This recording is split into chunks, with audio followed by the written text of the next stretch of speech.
Welcome, everybody. I'm Simone Tassani. I must say it's a pleasure to see that every year there are more students, and not only students, actually, even senior professors here. This is the first of 3 seminars related to general linear model and design of experiment. Actually, it is the whole course is split in 2 blocks of 3 classes each. So this trimester we are giving these 3 classes. The next trimester we will give other 3 classes more focused over design of experiment.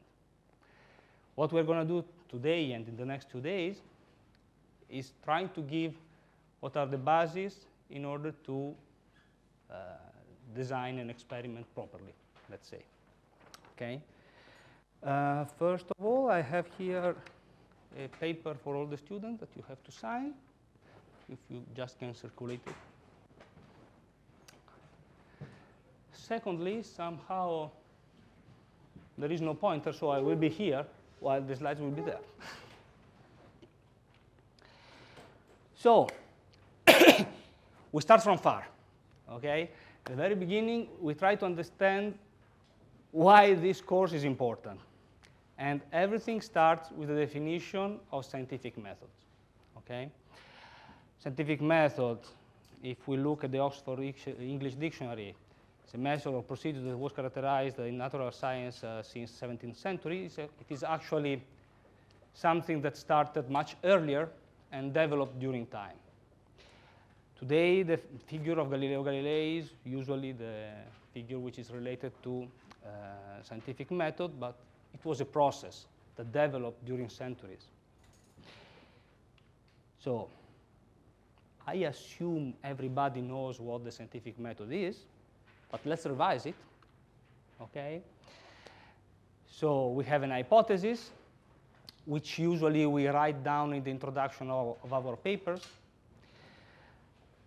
Starting from this hypothesis, we develop an experiment, which is described in the methods. From the experiment, we take some data, some results, which are described in the results section of our papers. And from these results, we draw some conclusions, some findings. All this makes sense if it is reproducible. Otherwise, it doesn't make any sense. No? I'm doing something, I'm writing it down, then someone else is trying to repeat it, it doesn't work, it's not science. I think everybody agree on this definition. Is science reproducible today? Unfortunately, the answer is no. First of all, there is lack of interest in publishing paper based on reproducing other paper. And this is an editorial problem. The few papers that were published trying to reproduce other work found really sad results. Okay, this is the result of a study published on Science. You see here on the left the p-value of the original study. The original study was designing an experiment, running a study, and the p-value was always smaller than 5%. Here on this side, we have the p-value of the study that was reproduced. Following the same instruction of the original study, they tried to give the same to obtain the same results, but actually the results were quite different. This was in a study trying to estimate the reproducibility of psychological science. Thank you very much.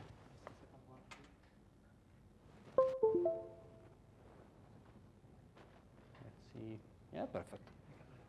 Thank you very much. So I can come here. I've heard people sometimes commenting that, okay, but this was a psychological study. First of all, it's a very racist comment. Okay, it's science. It is based very often on subjective analysis because analyzing a survey, of course, is a subjective method to inquire a kind of problem. But still, it is sometimes the only method we have, and it doesn't mean it is not science. Secondly, it's not only a problem for psychological science. This was another paper related, well, this was on science and this was on nature. And this was related to reproducibility of drugs. And actually, only a very small percentage of the work were giving some results that were reproducible. Okay? And another 7% that were main data were reproducible.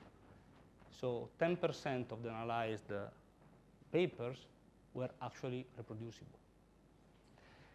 So I would like to say, well, I not would like, but I have to say, it is a problem. Reproducibility, repeatability is a problem. And is a problem under several points of view. First of all, is a problem about scientific integrity. With new technology, it's becoming more and more difficult to identify researchers that commit frauds.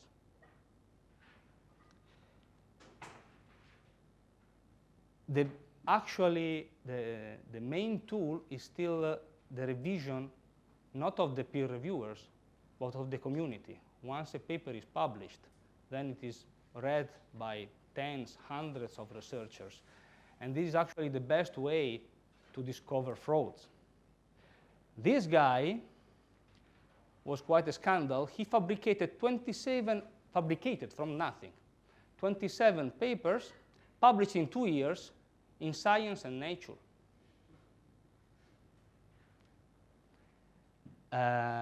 He was discovered because someone was trying to replicate his work.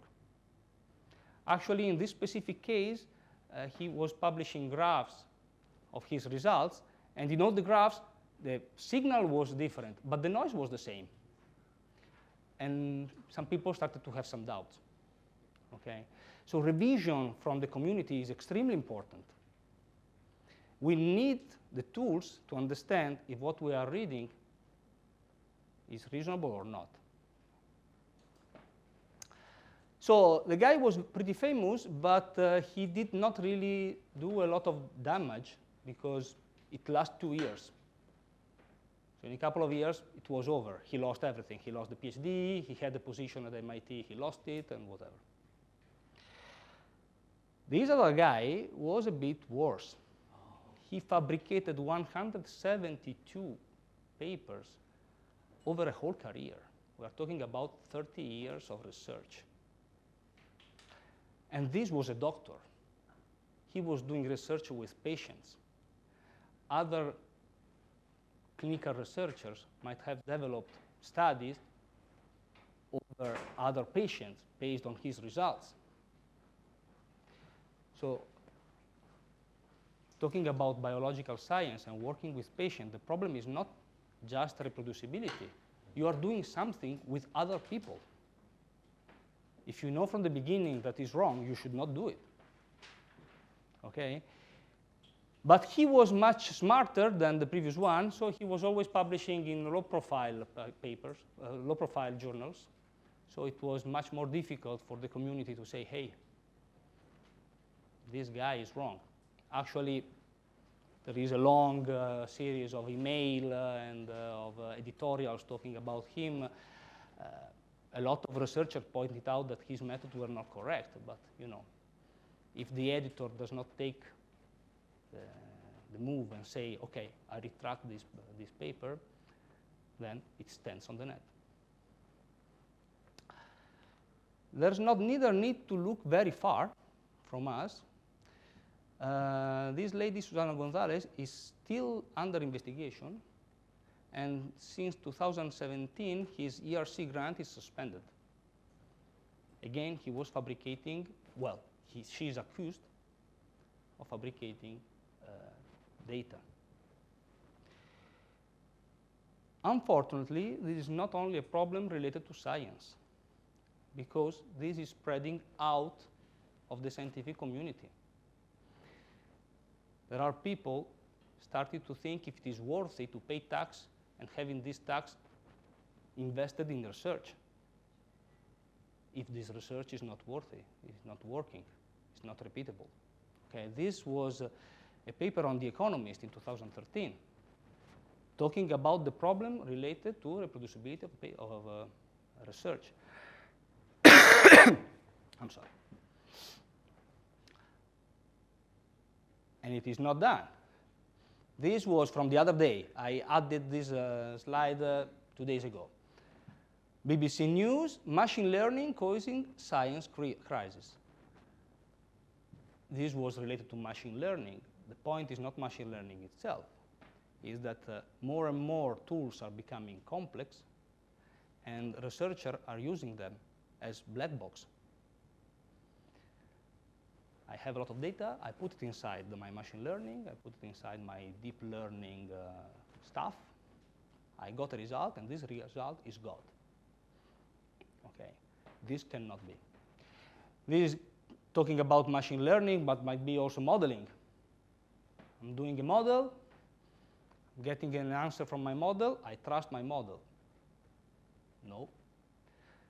I'm working in between modeling and experimental science since 10 years, and I actually heard at least a couple of times modelers saying, my model is good, is the reality which is wrong.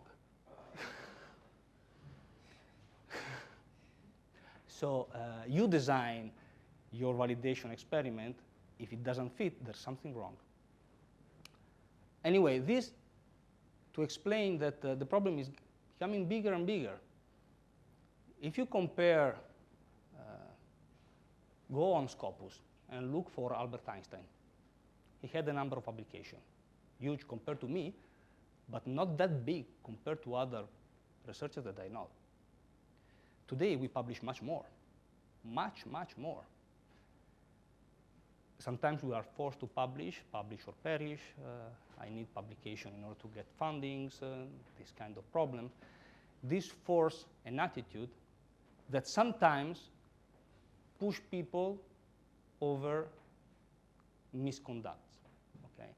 It is very important as a community to take a look at each other inside the lab, looking at the papers for behavior of the subjects, of your colleagues, but also to understanding if what you are reading is correct or not. If you have any doubts, write a letter to the editor. First, write to the author. Secondly, write a letter to the editor. Look, there is something strange. I would like to have more information. Today, science is a bit different from 50 years ago. 50 years ago, people was writing mail directly to the other authors, exchanging directly proofs of paper. Today is not so common. There is much less discussion before publication, but we can have discussion after publication, and we can use the publication to have discussions. This is very important. And it is not strictly related to what we are going to do today, but I think it is important to mention it. There is an ethical part related to reproducibility, which we should always take into consideration. So, repeatability is important. It is the base of modern science. It is a starting point for future research. I use what someone else already developed in order to follow. Is a checkpoint for scientific society, verification of the error, base for discussion, etc. It is clearly also difficult. Sometimes it is difficult just for technical problems.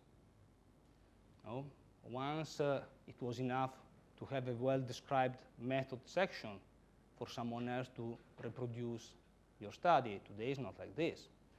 There are huge amount of data that simply cannot be pushed inside the 2 dimensions of the paper. Sometimes you might add external material, but you should need an actual repository for your kind of data for someone else to be able to use.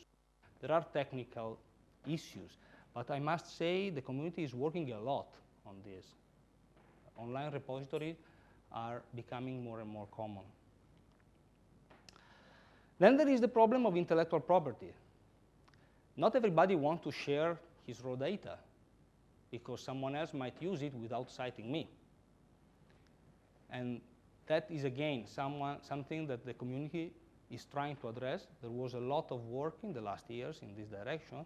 Now more and more journals are actually offering policies to share raw data and protect your intellectual property until publication. And then we have bad behaviors. Bad behaviors which are linked, and we finally reach the topic, to bad statistics. Here we see this degree of scientific misconduct. There is, from one side, the less severe, let's say, the mildest. Self-plagiarism, sloppiness, salami publishing, double publication, and then we get stronger, data thieving, forging, falsification, fabrication. Of course, this side is much worse than this side. But luckily, this side doesn't happen very often. What happens much, much more often is what is on the other side. Okay? And we come to bad statistics. The average adult has one testicle. Suppose it is true, and we will see later it is not actually true. It has no meaning. It doesn't matter if my p-value say that the statistic is good. It has no meaning. The statistic is a tool to prove something. Okay? The statistical test will never tell me that my hypothesis is wrong. It will just test it.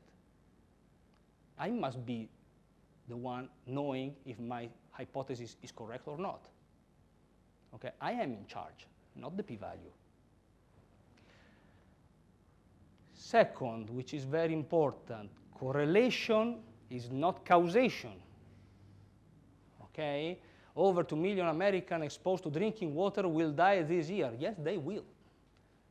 Okay, but probably drinking water is not the cause. There is a very strong correlation. There is no causation. There is no statistical test that can tell you if there is causation or not. It's the researcher that must know the topic, must know the meaning of the results.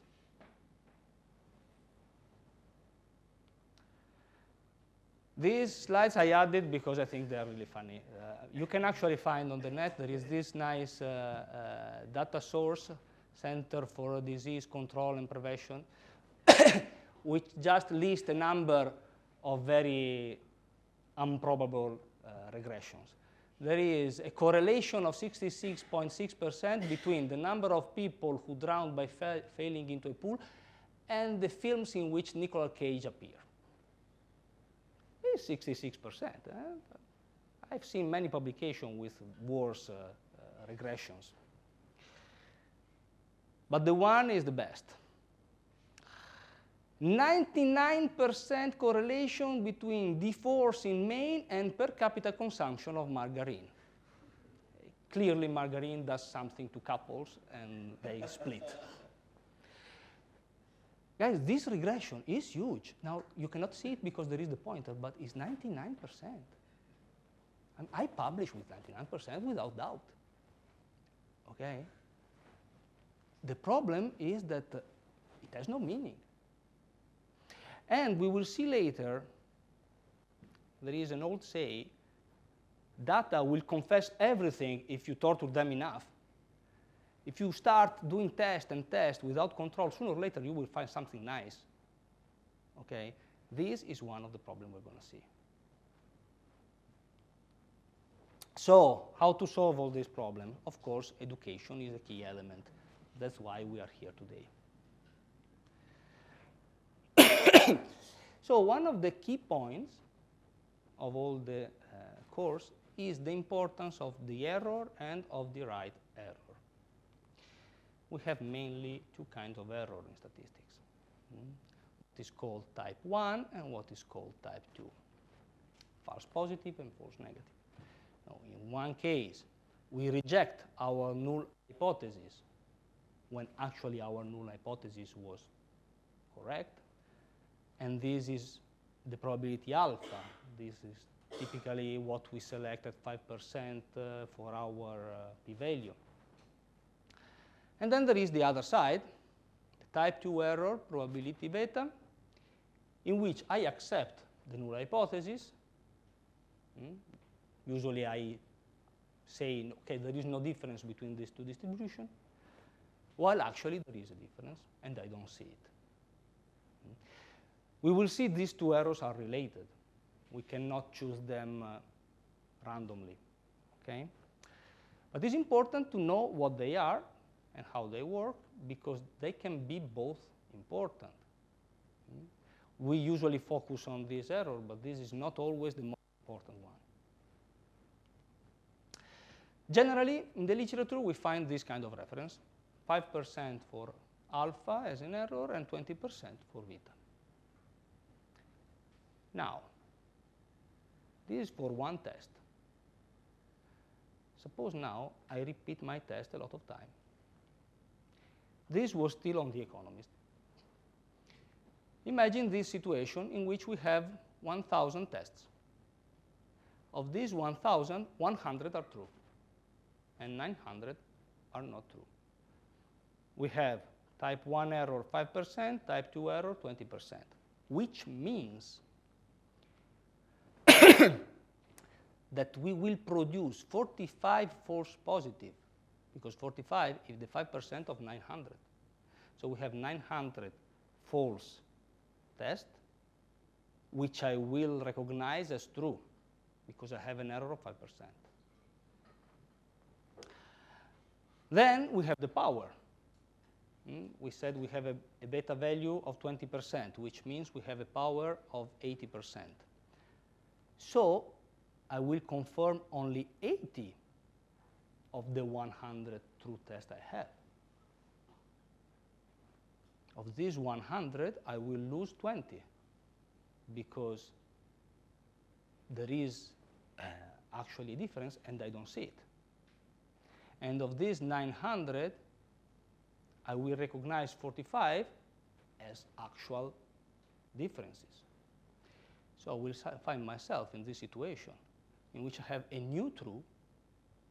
All this block will be recognized as true from my point of view, because I have no way to discriminate between what was the real true and what is the new true. So actually, I will have 125 hypotheses recognized as true, and in these 125, 45 are not true. It's a huge percentage. It's not 5%.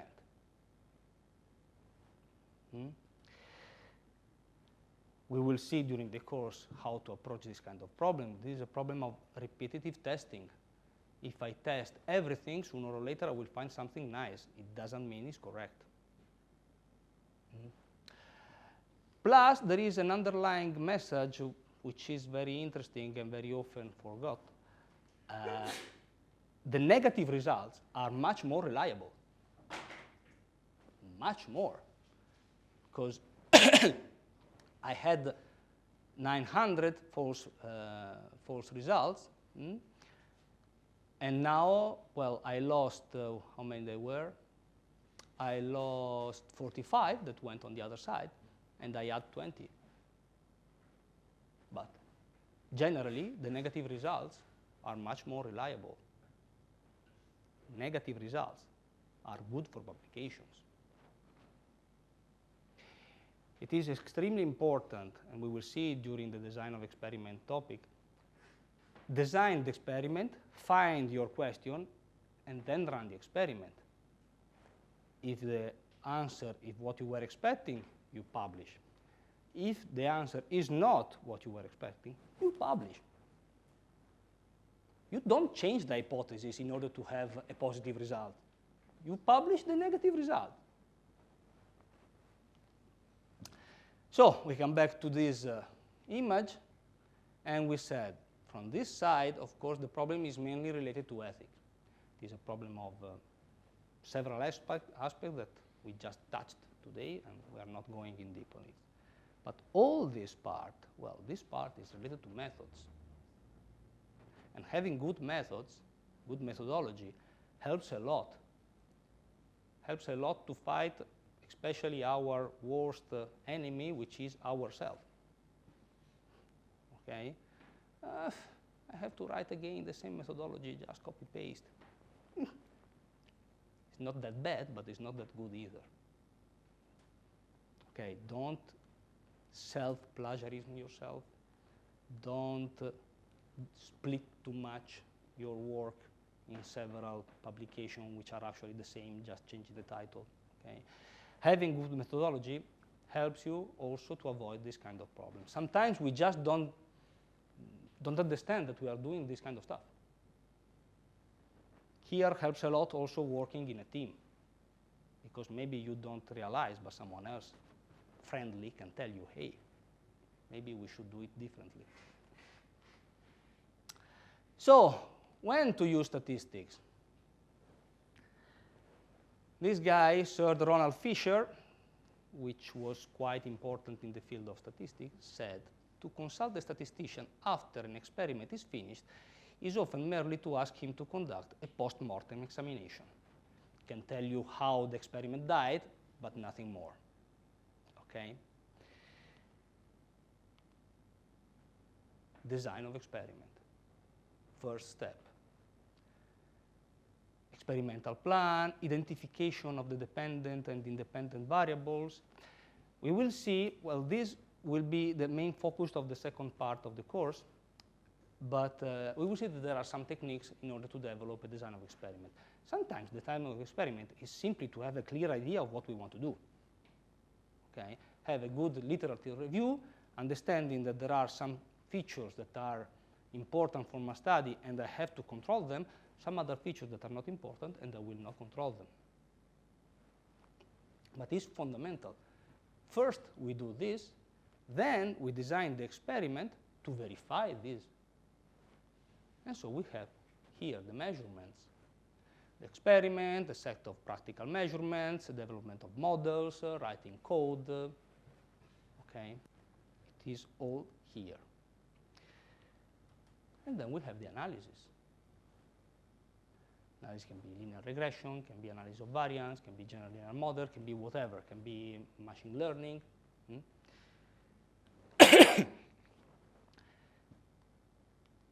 These two parts are related to statistics.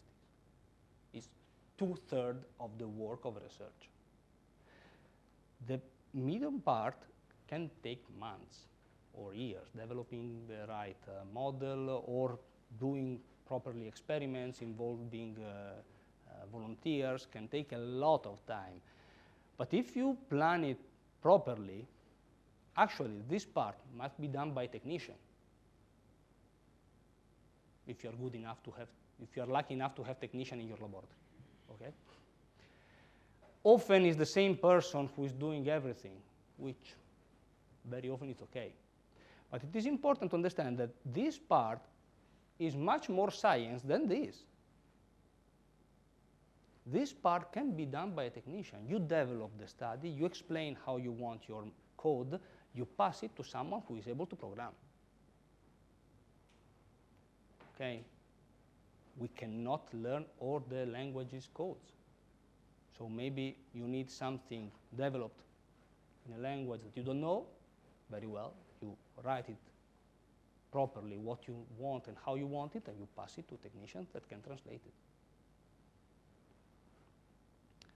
I'm a bit sharp in this because I want to pass a concept. I know very well that Word is not black and white. Okay? Even in this part, having competencies of someone who actually know how to perform practical experiments is part of science, give a very useful feedback that can help us in developing a better design of experiment. Okay? But it is important to understand that statistics is not just the last part. It starts from the very beginning. So, what I call the lesson 0, the very first part, what we will do now, we're going to see what is a general linear model. We're going to introduce normal distribution, something we should know, but better to revise it. So, general linear models are models which are linear. Okay? Very easy as a definition. We have a dependent variable y, which depend by our independent variable x, plus a constant that we can have in our model, and plus the error. Simply. That is the general definition. So the regression coefficient beta reflects how much of an effect x we can find in y. How much the variation of this parameter influence the outcome of our study. Epsilon is the error term and is assumed to be independent, identical, and normal distributed. We will see the importance of this assumption later. If we have multiple regressions, so we have more independent variables, we simply write the equation in this way. We have one dependent variable, which is still y, and we have several independent variables, each one which is coefficient.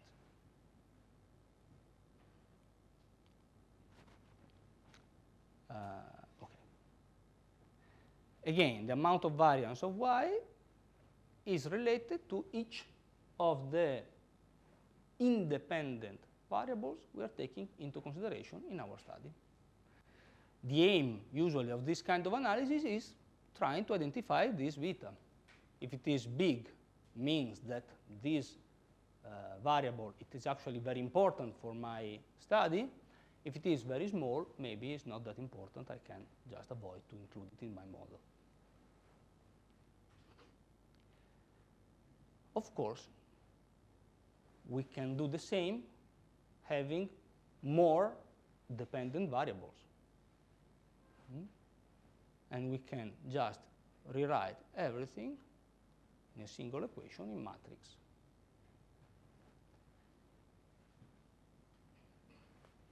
Up to now, I think everything is quite easy, no? It's just a way to rewrite the same stuff. Observed data. We have the design matrix of our independent variables, the parameter beta, and the residuals or the errors.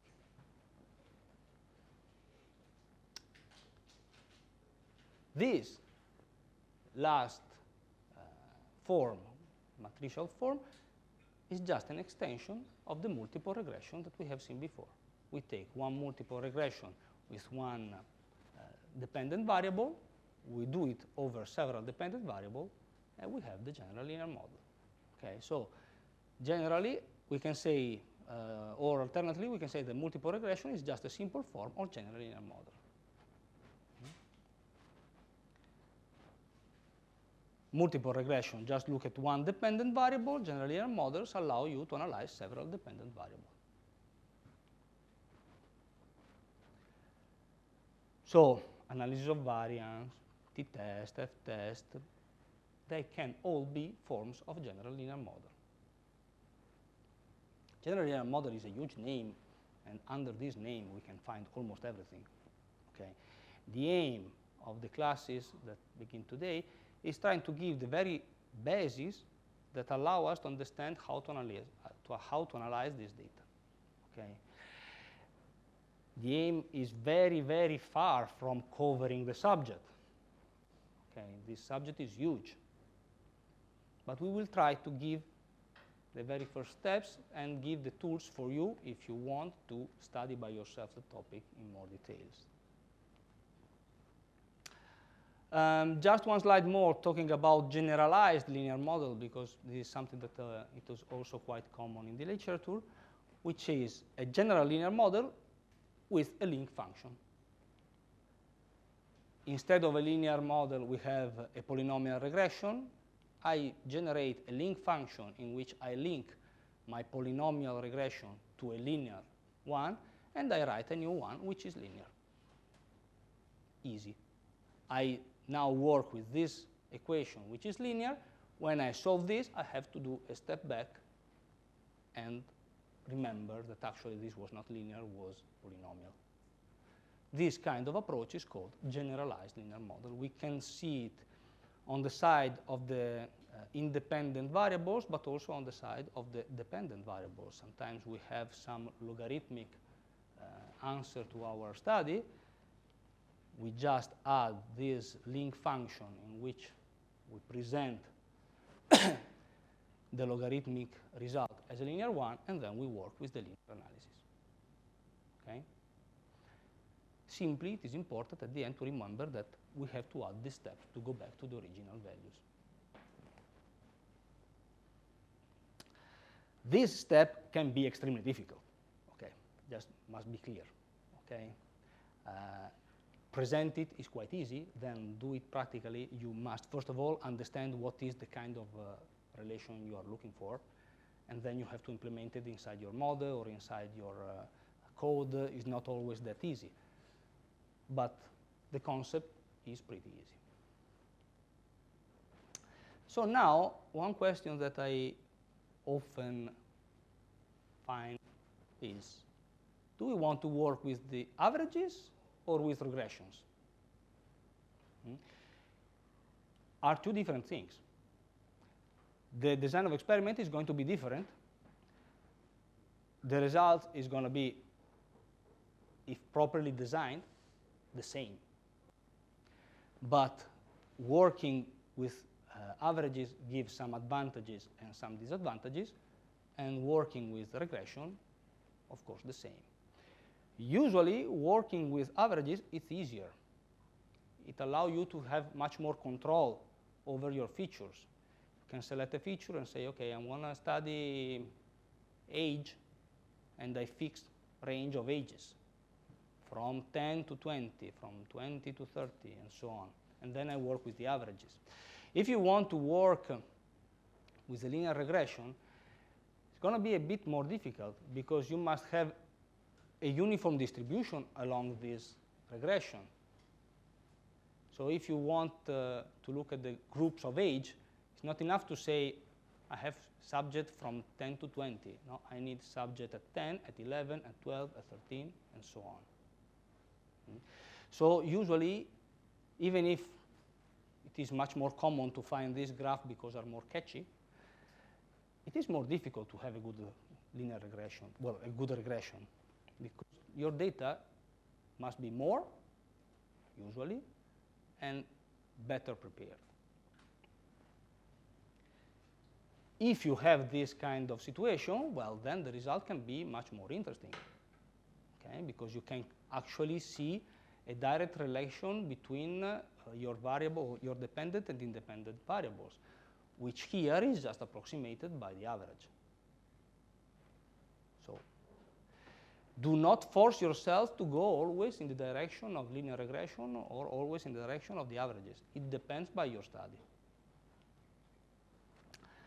So we begin talking about averages because actually the math which is behind is very similar. At the end, we will see also the regressions. Normal distribution. All the parametric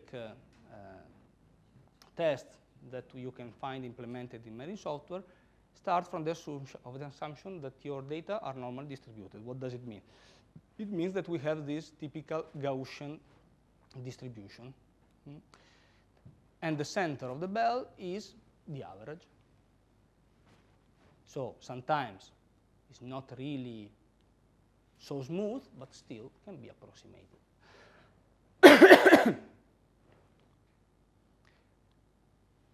This is very important. If we use a parametric test, this test assumes that you have this kind of distribution. If you are using this test on a distribution which is not normal, the result is going to be wrong. The test is not going to tell you that the result is wrong. The test will always give you a result. it is you who must know if this distribution is normal or not. So let's go back to the example of before. The average human being has one testicle and one breast. We want to test these hypotheses. So we're going to look at the population and see the testicle of our population. So we have a lot of people with 0 testicles, have a lot of people with 2, some with 1, some with 3. Is not a normal distribution. It's not a normal distribution. We will see that this kind of data, it is related to another factor that we are not taking into consideration in this analysis, which is gender. So if we split the analysis for gender, then the situation is different. Then we have one column for one gender and one distribution for the other gender. Okay. Sometimes this is a very typical error. First of all, to assume that the distribution is normal when it's not. But the most important is another one. Maybe we are forgetting to include a factor in our study. Including the factor gender in the study solved the problem. Not including this factor because we did not take it into consideration, because we didn't know, because we did not study enough the literature, can lead to completely wrong results. This is particularly important, of course, in biological studies in which factors can be hundreds or thousands, and we actually control only tens. Okay, so this is what we have said. So, talking about normal distributions, we have two main variables that we want to work with: the average and the standard deviation.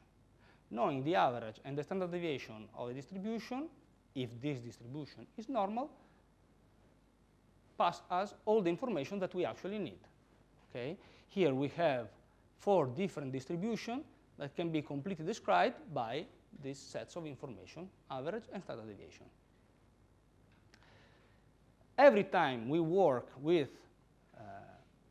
tests which are related to averages, we are actually working with average and standard deviation.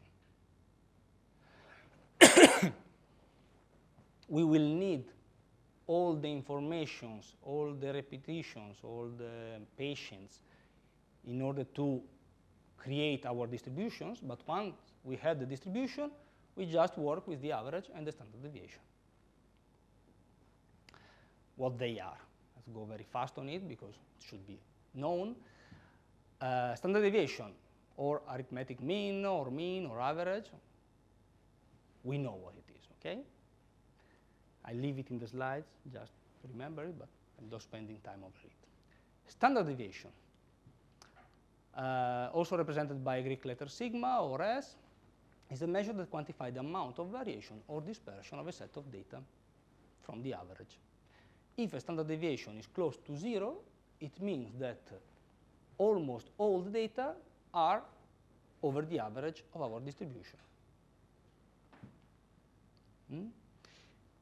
One standard deviation contains 34% of our data. So saying that one subject is one standard deviation far from the average, it means it is still within the 34% of all our population. Standard deviation is actually defined as the root mean square of the variance. So we need to know what is the variance. Variance measures how far a set of numbers are spread out. Again, a variance of 0 indicates that all the values are identical, are all the same.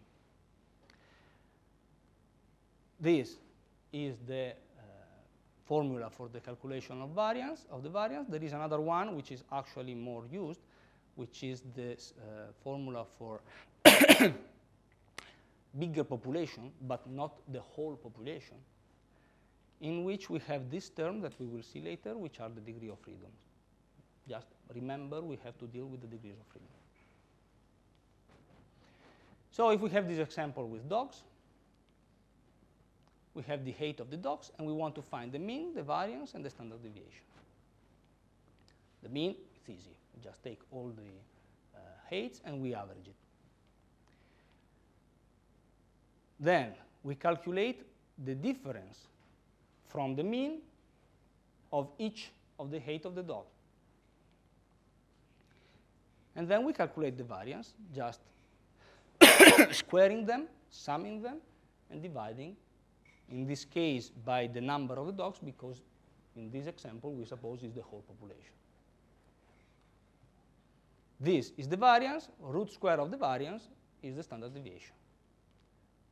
So the standard deviation is telling us, is giving us a standard to see if something is extremely big or extremely small, very far from the average from one side or the other side. If you are 3 standard deviation far from the average, well, you're pretty far. Questions in this very first part? No? You want to take a break, or we go on the second half? Break? 5 minutes break.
¿Se puede mover? No, ¿eh?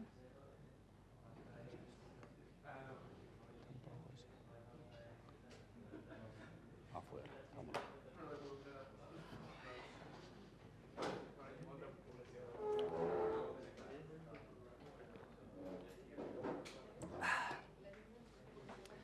Okay. Is it on? Yes. Now we begin the boring part. If you thought it was boring before, now it's getting worse.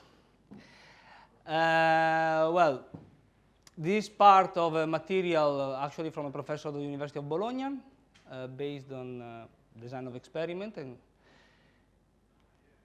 we are going to introduce briefly what is the design of experiment, why it is important to have design of experiment, because this is our aim. So in the second part, the next trimester, we will talk about design of experiment. We want to reach this point, talk about design of experiment. But in order to do this, we have to introduce all the basic concepts that allow us to understand how to produce it. And actually, the first of all is the analysis of variance. So, again, let's start from far. Physical phenomena. We want to study a physical phenomenon. There are factors which are related to this physical phenomena. Variables, 1, 2, 3, n. Depending on how good I am in isolate this phenomena, these factors can be few or many. In many cases, we really cannot isolate too much factors, so we have to deal with the fact that we have several factors working together. Each of these factors has levels. If we take gender as a factor, gender has 2 levels. Gender at birth, at least, has 2 levels. If we take a kind of disease as factor, well, this can have as many levels as we want, depending by what we are studying. If we take, we will see later some example related to the use of different brands of battery. The brand of the battery is a factor, how many levels it has, how many brands I'm taking into consideration in my study. So the question, how do I deal with all this information? There are some variables which are output variables, usually are what we measure.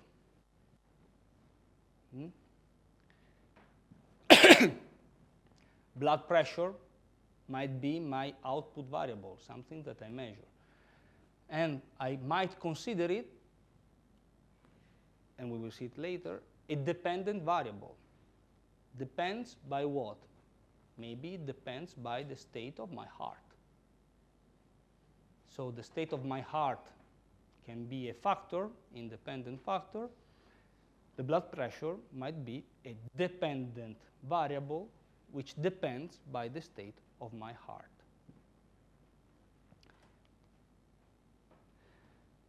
It is important to understand that the whole study of variance, it is based on these definitions: dependent variable, independent variable. In situations in which we can really control properly everything that we have, we actually might be able to have a causation, so to understand that one is causing the other. In several situations, typically related to biology, I'm talking about biology because it's closer to my field, but there can be many kind of applications, we really don't know what is causing what. We are running a study right now about gait of arthritic subjects.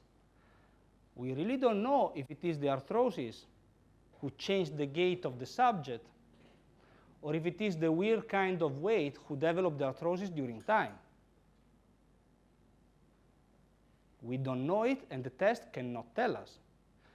But in any case, we design an experiment in which we assume that one is the dependent and one is the independent. The name itself, it is the one that we will use through the whole course. It is important to understand that sometimes it's just a label. So we have independent variables and dependent variables. What is the relation between these two?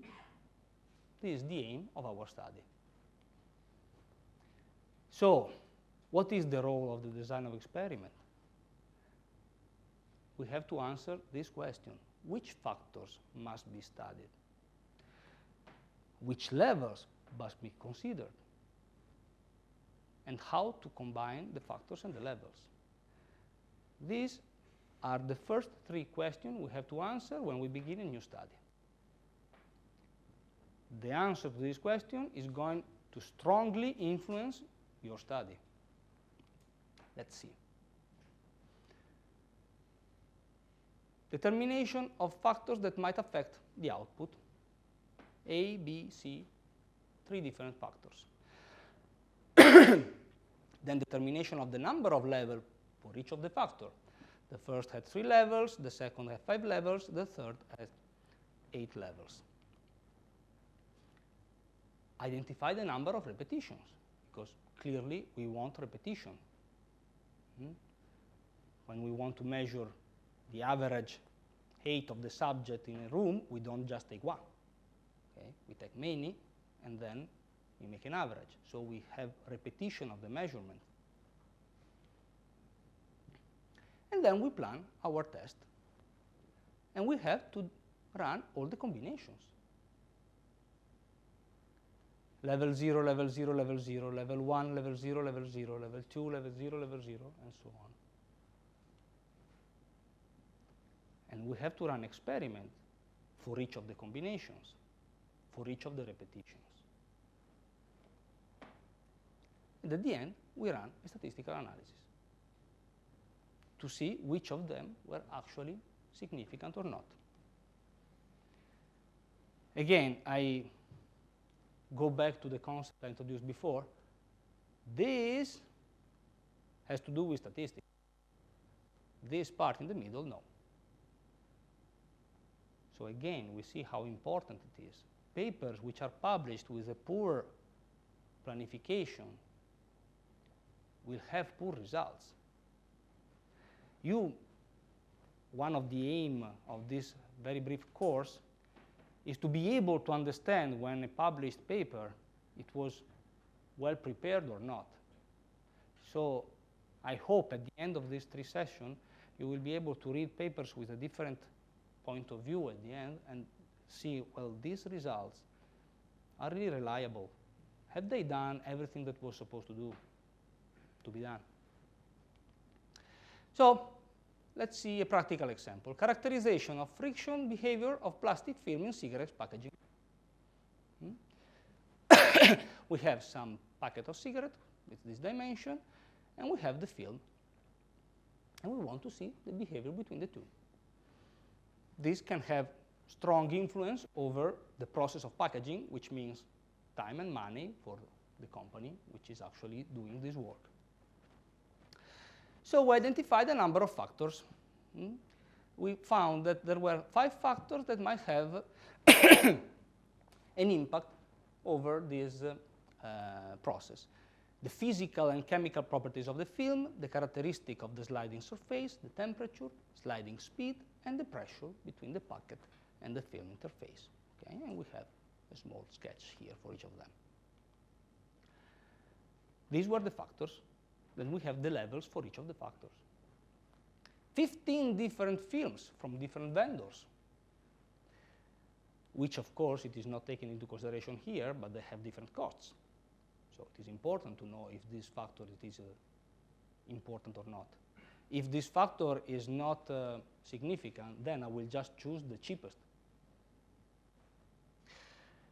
4 different surfaces 3 levels of temperature, 3 levels of sliding speed, 3 levels of interface pressure.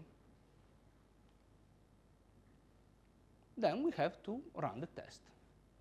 Test for friction coefficient evaluation, dependent variable, we measure the friction coefficient. So we have all these factors and one dependent variable, the friction coefficient. So we have 15 times 4 times 3 times 3 times 3 times 3 repetitions, 4,860 experiments.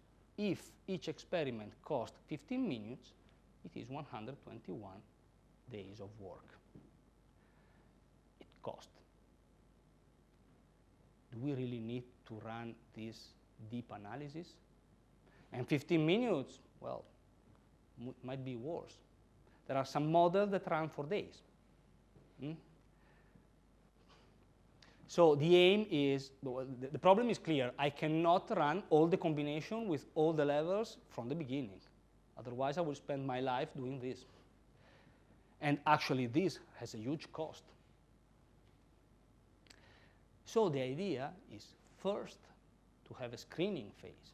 In this screening phase, we can use some techniques that can be fractional factorial design, can be Taguchi design. We will see it in the second part of the course, that allow me to have a rough evaluation of what is happening. It's not in detail, but might be enough to understand if one factor is really important or not. Then if some factor is in doubt, well, maybe I'll keep it inside the more in-depth analysis. But at least I can take out all the factors that are clearly not relevant. So we move from 4,860 to 48 tests. It's quite a reduction. Then we do a second phase. In this second phase, I run the full factorial analysis, as it's called, with all the levels and all the factors which I have already identified as significant. In this case, the factors were 3, and the not significant were 2. Then it means that now I'm going to repeat the analysis only on the 3 factors with the level that they had, 15, 4, 3, 3 repetition for 540. Plus the 48 I did before, in total, I did 588 tests instead of 4,800. Depending on what is more valuable for you, time, money, effort, in any case, this is reducing all of them. So a good design of experiment is saving you a lot of time and actually at a very little cost. You are not losing information if you design it properly. It is actually the opposite. It helps you a lot understanding what you really have to take into consideration and what you don't have to, what you can just ignore. So, first tool to take into consideration, analysis of variance.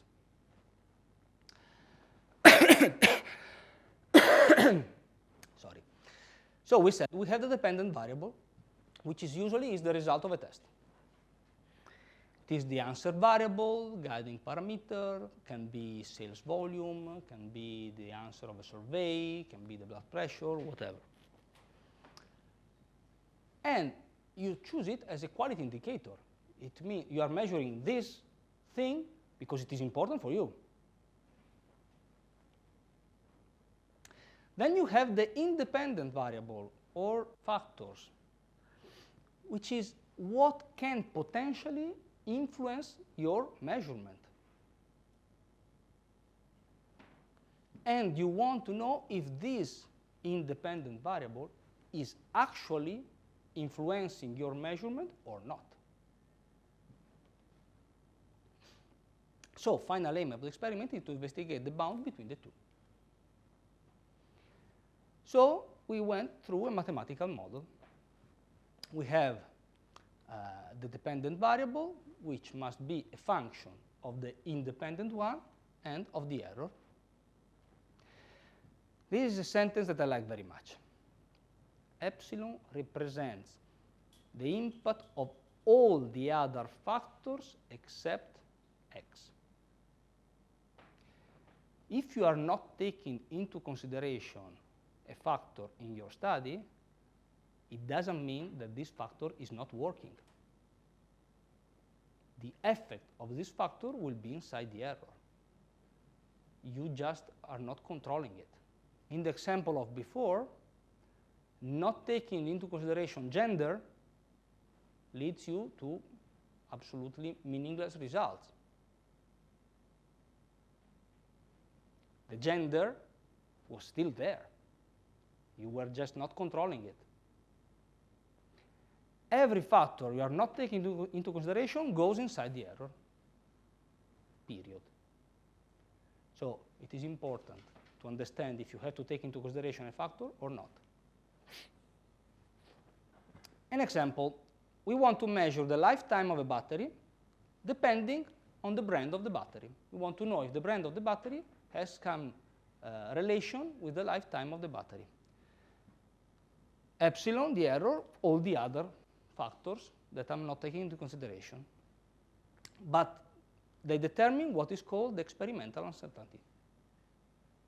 There is a variation related to all the other factors that are actually changing during my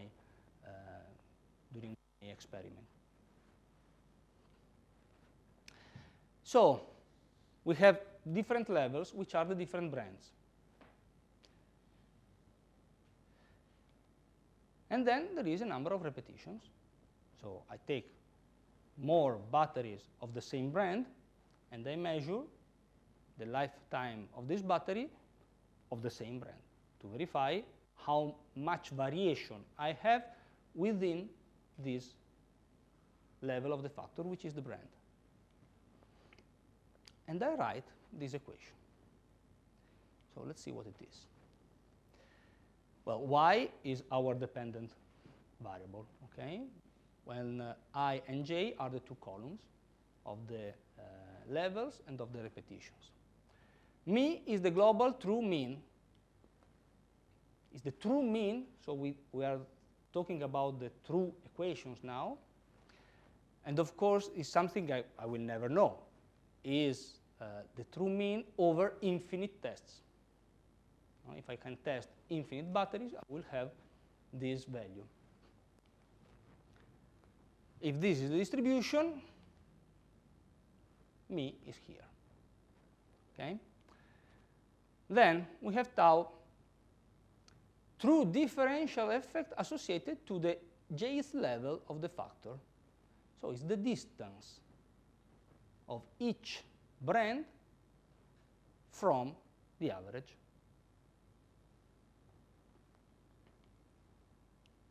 Then we have the noise that creates the fluctuation for each of the measurements.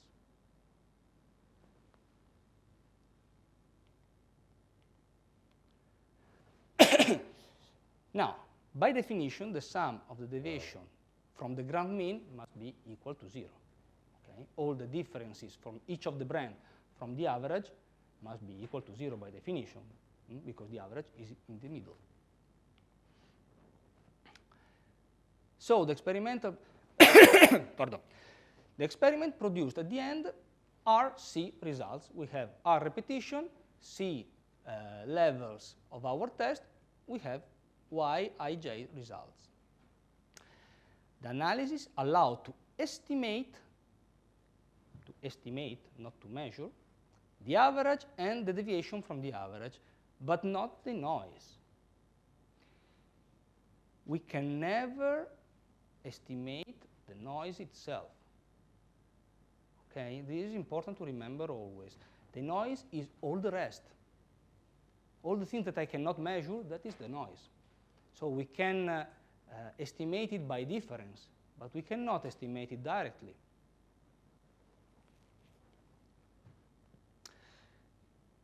So we introduce some estimation.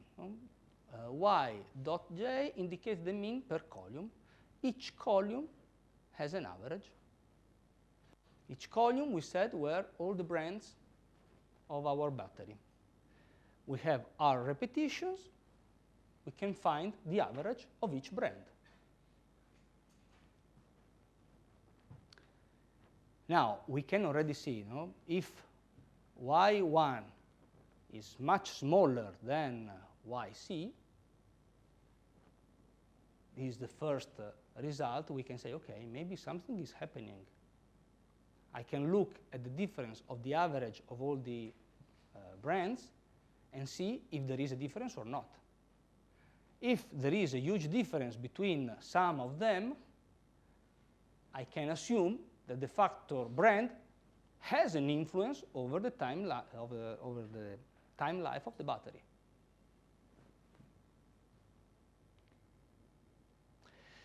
So we estimate what is called the grand mean, estimation of the true mean. True mean would be over infinite calculation. Here we don't have infinite values.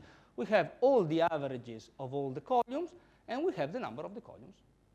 We can estimate what is called the grand mean. Well, this is the definition. So this grand mean actually represents the estimation of mean. We are passing from the ideal equation to the actual equation that we're going to use. The difference between the grand mean and the mean of each of the columns is the estimation of tau. Is the estimation of this difference between the average and each single level, each single brand.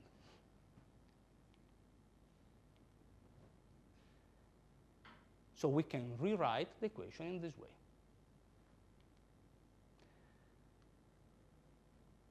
There is some similarity. We can already see it with the definition of the general linear model we have seen before. Okay? We are moving in this direction.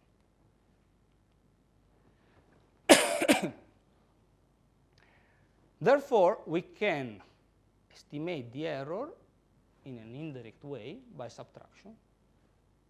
Okay, we can say, as previously introduced, it is not possible to identify analytically the formula of the error.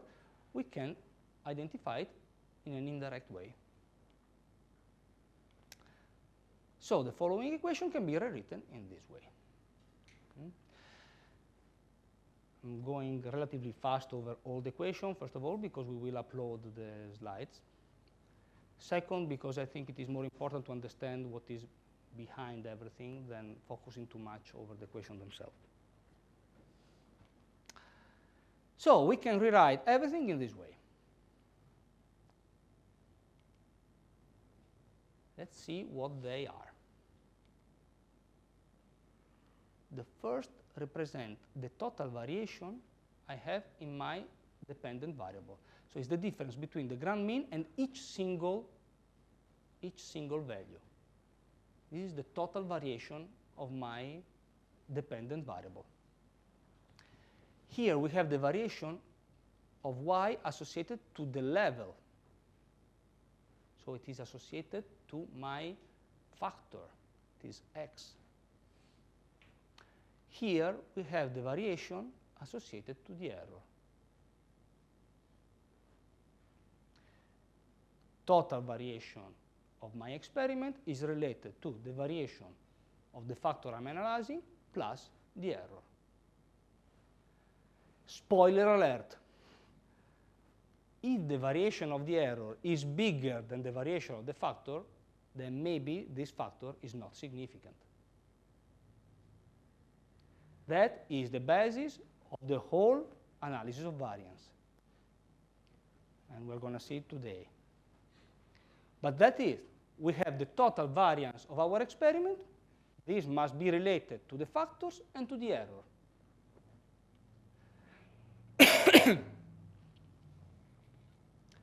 Well, the error, of course, by definition, is not related to our factor.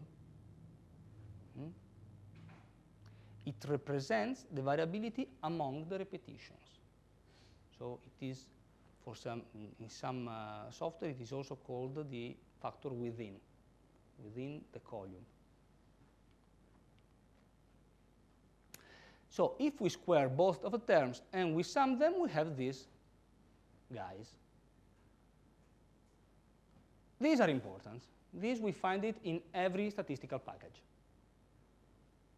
So another aim of the course of today is being able to use the tools, understanding what they are telling us.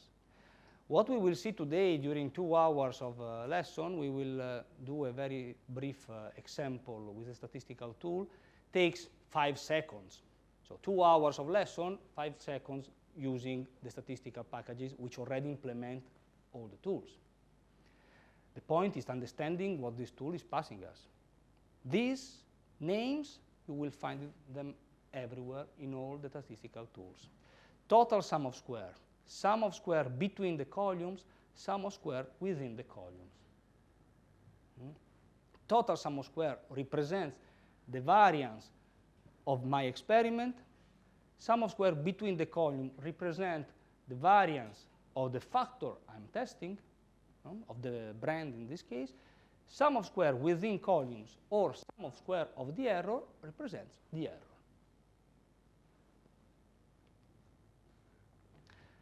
So the variance related to the variability among the columns and therefore to the impact of the factor over the dependent variable.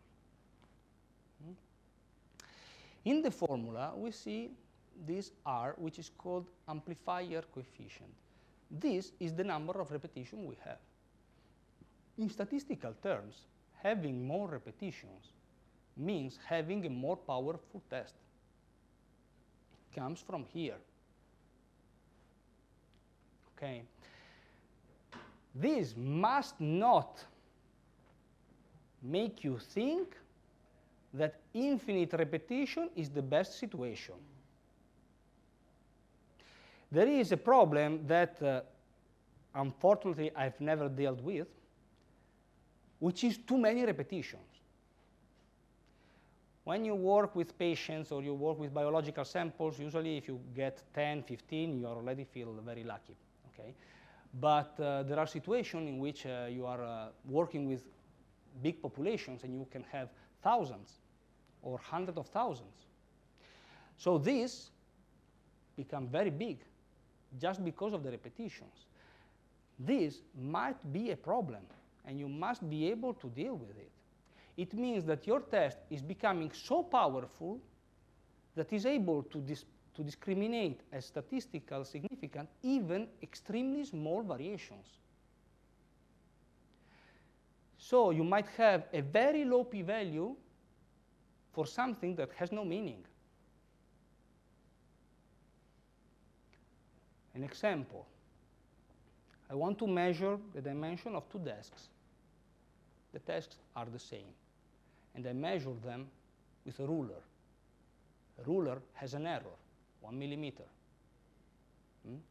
If I measure them millions of times, the average might be slightly different between the two. Different of a fraction of millimeter. But if I have millions of repetitions, statistically, this difference becomes significant. The analyst must know that this has no meaning because the ruler has an error of 1 millimeter. Everything that is smaller than 1 millimeter makes no sense. Okay? So this is a problem if it is too low, but it's a problem also if it is too big. We have to be able to handle the situation. So suppose to obtain that the brand C has an average lifetime of 120 hours, 20% higher compared to the global mean. This result is less relevant, of course, if we test only 2 batteries. But it's much more important if we tested 200 batteries, what we said before. So the repetition increases the power of our study. Sum of square within, variance related to the influence of other factors, all the other factors except x. This can be everything. environmental factor like temperature, humidity, whatever. When we run an experiment, it is good practice to do it in controlled situation. So to limit all these factors that might influence our study, and we don't want them inside the study, okay, inside the measurement. If I'm running the same experiment once in Barcelona in August and the other day in the North Pole in winter, well, temperature might have an effect. If I'm not controlling it, it's going to introduce an error. Okay. So this is what we said before. This observation beats the experimental error to the sum of square within. So for this reason, often it's also called the sum of square of the error. For instance, the value of the sum of square within the column is very similar to the total sum of square, and the sum of square of between the column is almost 0. Then this is an index that the factor x cannot explain the variability of y. The error is bigger than the factor. So the factor is not significant. This is the first result. The second result, that should be very well. Now, what is inside that error that I'm not taking into consideration? Maybe there is another factor that I'm not taking into consideration which is relevant. So I should split the error, testing other factors, and see if in this way I can understand to what the variance of my test is related. So we begin to plot what is called the Anova Table.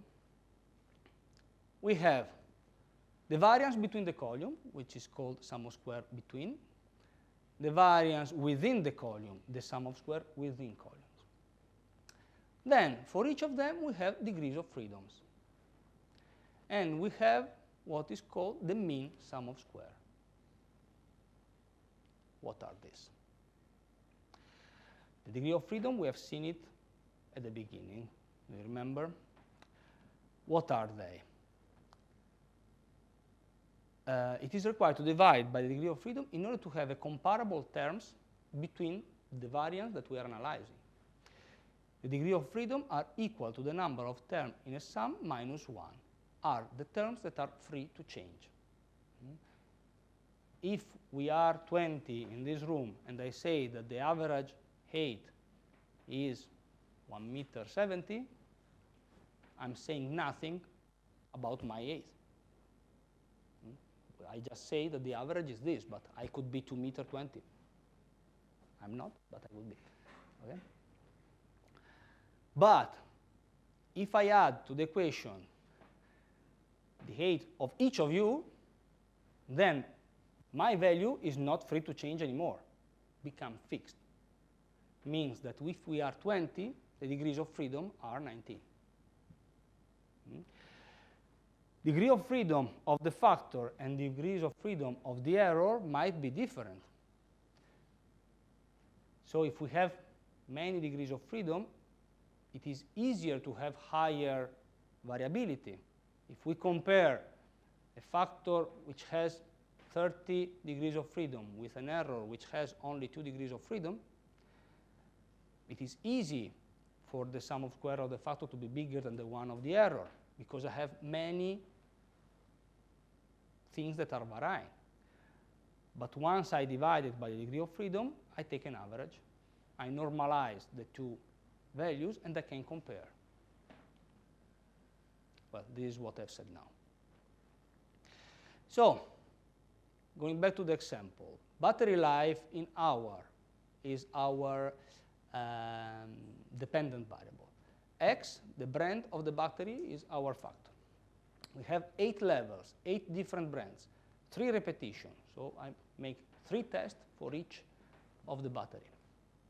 I have this table with hours. No? We have first brand, second brand, third brand, and so on. And we have the average for each of the brand. And we have here the total average. We can compute all the sum of square we have seen before. we compute the sum of square between the column, we compute the sum of square within the column. If you have time, this is an exercise that I strongly suggest you to do manually at home. It helps understanding what is happening. We can compute the total sum of square of all the data that we have. So we can fill this Anova table. We find that the total sum of square is 115. Total degrees of freedom are 23. The total data minus 1. How many of these are related to the brands? 7 degree of freedom for the brands, because we have 8 brands. Then the sum of square, the degree of freedom of the error, the sum of square of the column, between the column and within the column. We can compute the mean square between the column and the mean square of the error. At the end, we have these two values, 9.87, 2.92. Spoiler alert. This is bigger than this. So once we have normalized our variance by the degree of freedom, we start to get some really interesting information related to how big is the amount of the variance related to the error and how big is the amount of the data related to the factor.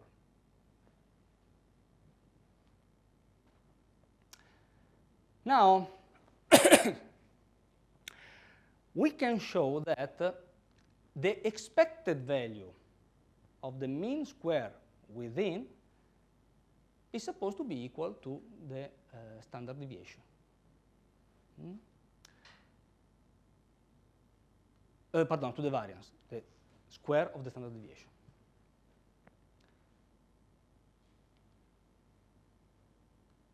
The expected value of the mean square between the column is supposed to be the variance plus what is called the call that represents the variability among the true means of the columns. So this should be just the error. This should be the error plus the variability of the columns.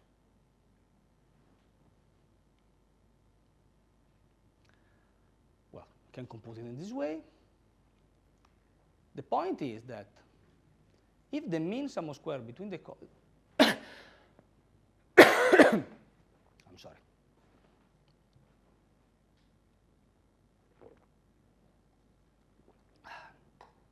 The mean sum of square between the columns is always bigger than 0. Even if the average, all the average are equal among themselves, the experimental column mean are different due to the error. We are handling with squares.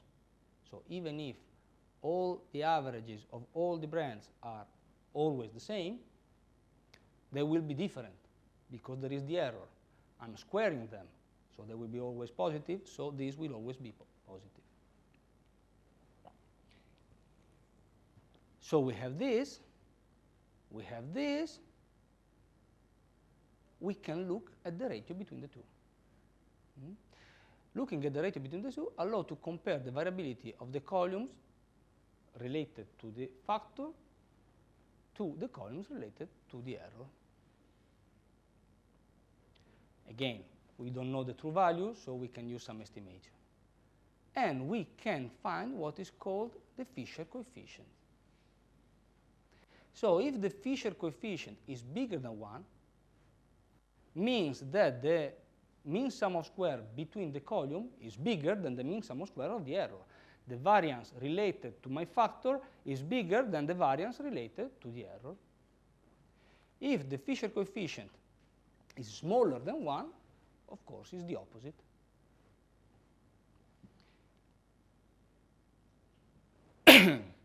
Well, this is what we have said now. Anyway, we have to take into consideration that the Fisher coefficient might be bigger than 1 just by chance. the mean sum of square between and the mean sum of square within have the same expected value, but does not mean that they are really equal. So we expect them to have the same value, but because of the error, they might be different. So even if the expected value of the ratio is 1, the real value will be bigger or smaller than 1.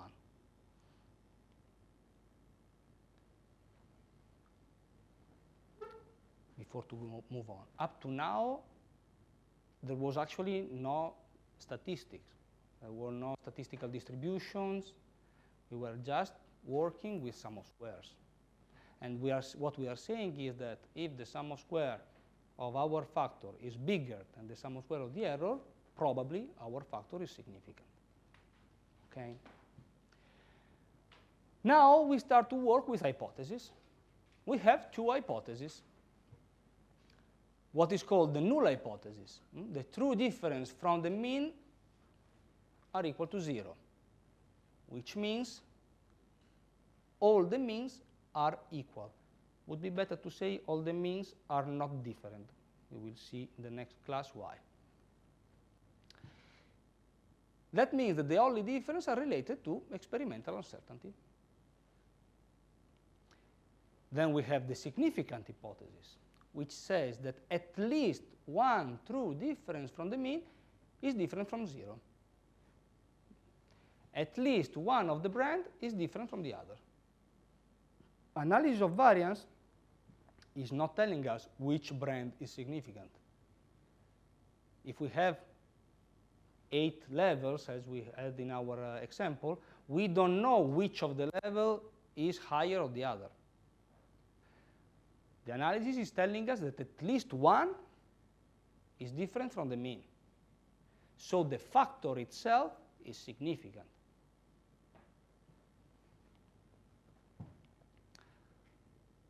So we can link these two hypotheses to the Fisher coefficient.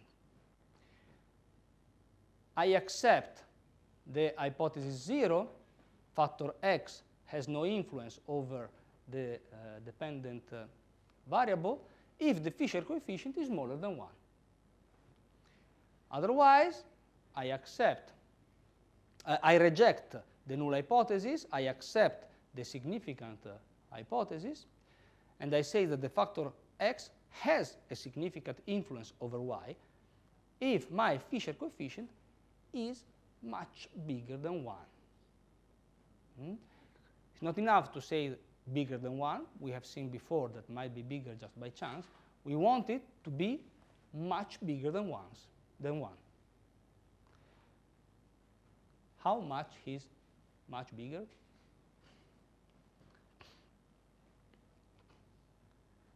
Now we move in the domain of the statistical test. Okay? The starting point is always the null hypothesis. Like in a trial, the hypothesis of innocence. If we do not have sufficient evidence that x influences y, then we accept hypothesis 0. Otherwise, in front of an evidence, we reject hypothesis 0.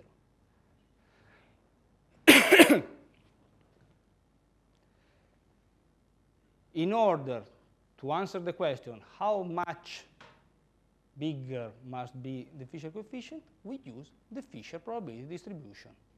So it's the probability density distribution of the Fisher coefficient. Of course, it exists a whole family of Fisher distributions identified by the degree of freedoms of the numerator and of the denominator. Once there were tables.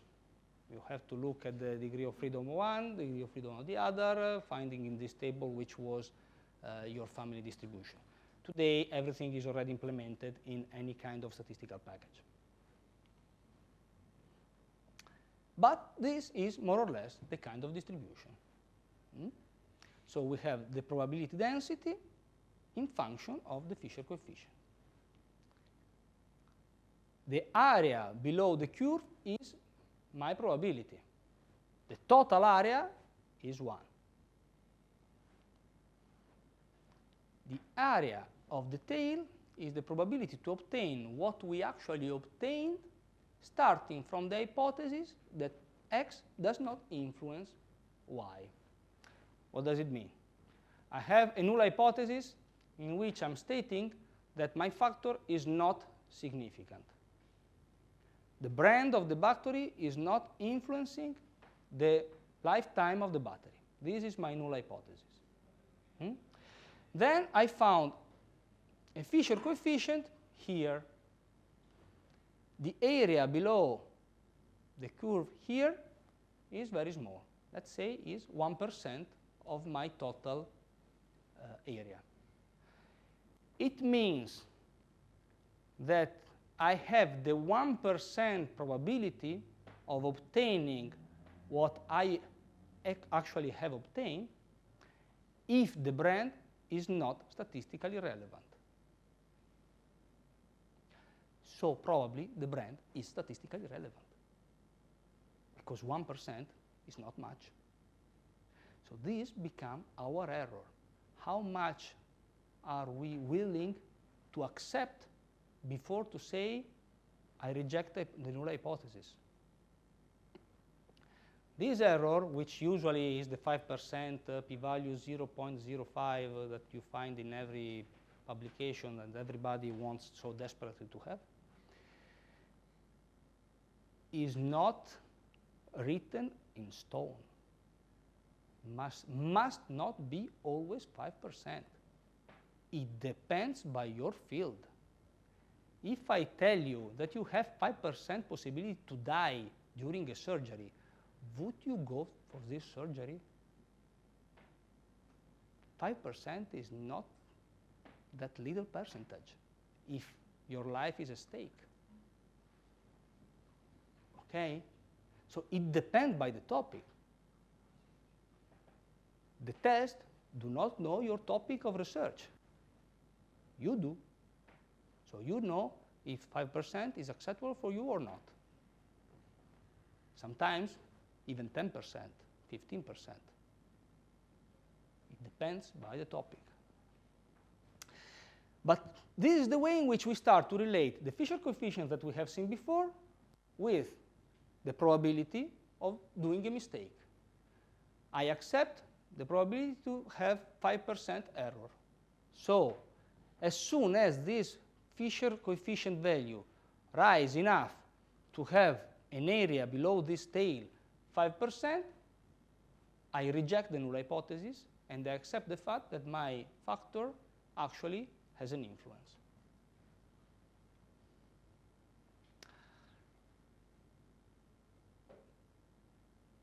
Well, that's what we said. No? If the probability that these results are only by chance is sufficiently low, then we reject the null hypothesis. No? Having 1% chance, well, is quite far from the 50% of rolling a coin. So maybe this difference is not just coming by chance.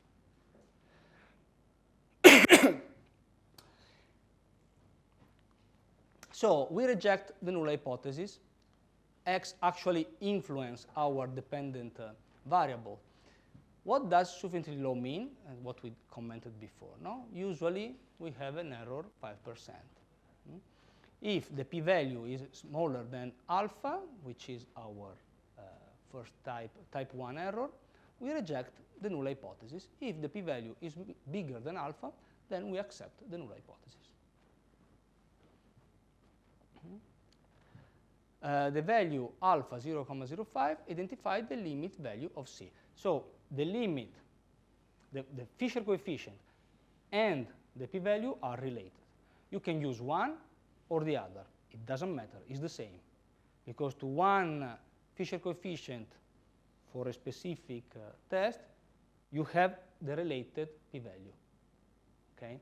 It's the same. Of course, the p-value is globally well known. Everybody knows how to relate with the p-value. It is directly related to the percentage of error you want to use, you can accept. So often it is easier to work with the p-value. But sometimes it's more useful to work with the Fisher coefficient. We were doing some tests a few days ago.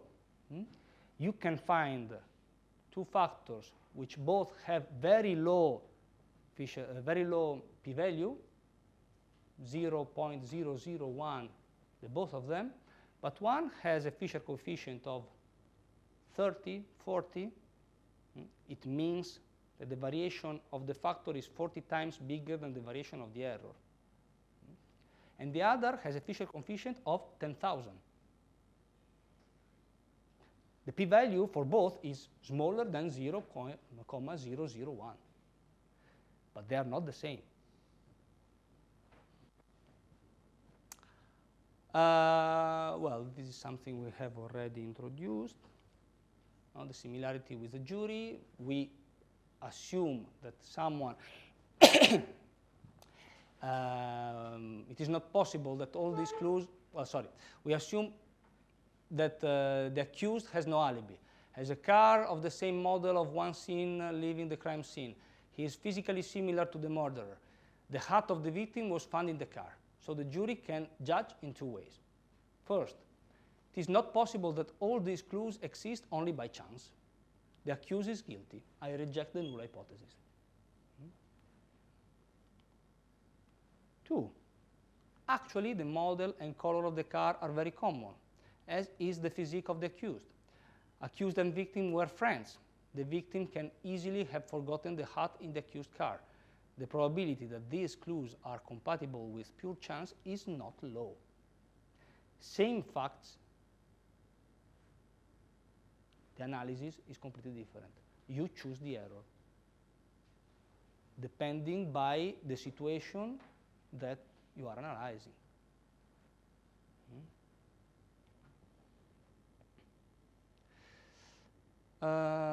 Well, this is something I'm going to skip. I leave it in the slides because you can compute the Fisher coefficient and the p-value even in Excel, if someone wants to do it. Here there is a bit of explanation. Actually, the tool of the university is SPSS. So you can ask the IT to install it in your PC for any kind of statistical analysis. But you can use it, or you can use also Excel in order to compute your Fisher coefficients. So in the case we had before, the Fisher coefficient was 3,38, which is bigger than 2.76, which was the limit given by Excel. So the brand actually has an influence over the duration of the battery.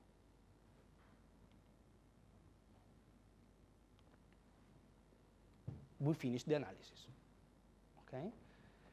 We don't know which brand is better than the other. We just know that the brand has an influence over the duration of the battery. In order to do all this, we did some assumptions. The term epsilon are random and independent variables.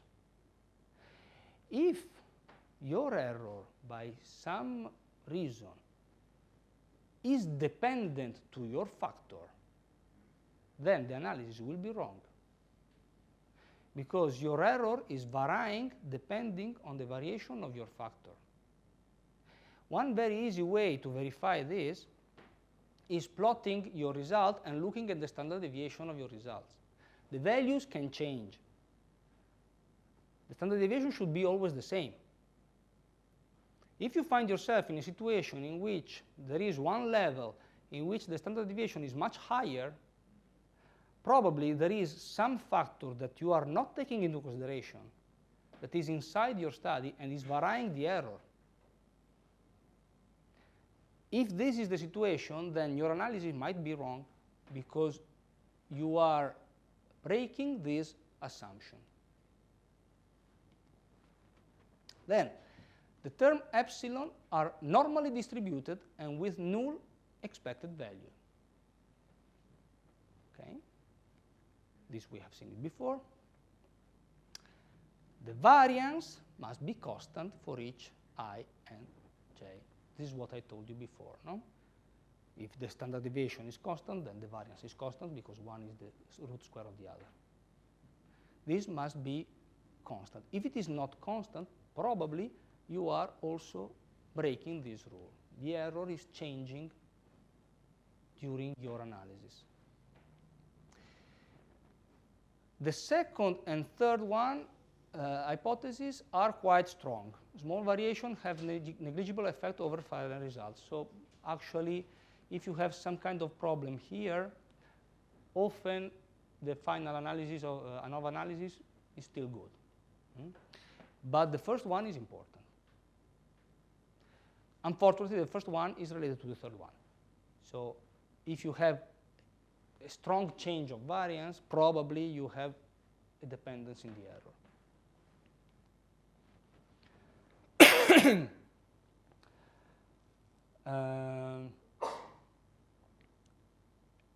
What does it mean? Well, this is what we have seen, we have already said.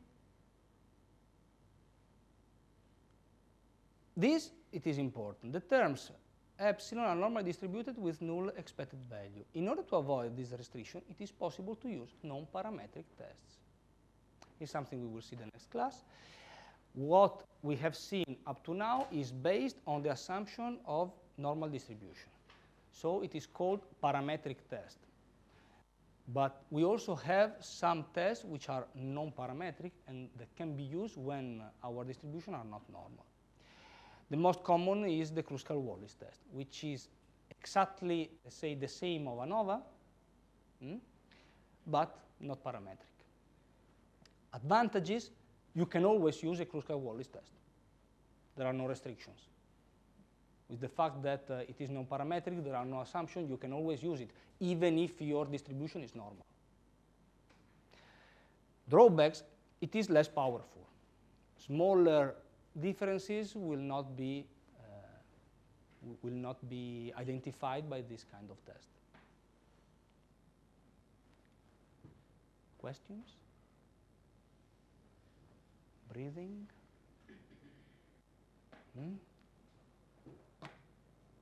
We have some time, if you want to discuss something. Next class will be worse, if this can help you. I spent a lot of time at the beginning introducing the problem because I think it is important.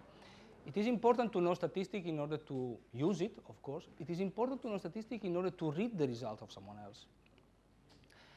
And it is important in order to reproduce the work of someone else and to make your work reproducible. Okay. Science is going through a lot of changes. It's becoming a bit more difficult, luckily, to publish, especially in specific journals, because more and more people, luckily, is learning this stuff. We will see one error which is extremely typical is to, as we have seen actually at the beginning, no? I ran 1,000 hypotheses, all of them p-value 5%. At the end, my error is not 5%. There is a way to correct for this kind of error. Well, there are several ways. We will see one. The most important thing I think that you should understand is that the rules are not fixed. There are tools, and we must integrate these tools with our experience. I am available if you have any doubts for your research, if you want to discuss about your data. We can try to find a moment, we can talk. If it is a matter of half an hour, we solve it and that's it. If it is a longer stuff, maybe we can work together to solve it, okay? But I cannot tell you what is relevant and what is not in your field.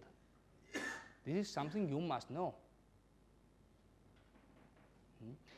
5% sometimes is good, sometimes it's not. One factor, as we have seen today, sometimes is more than enough, sometimes it's not. And we will see in the next classes how to perform multifactorial analysis, to take into consideration at the same time more factors. Because running more time a single factorial analysis is not the same that running one multifactorial analysis.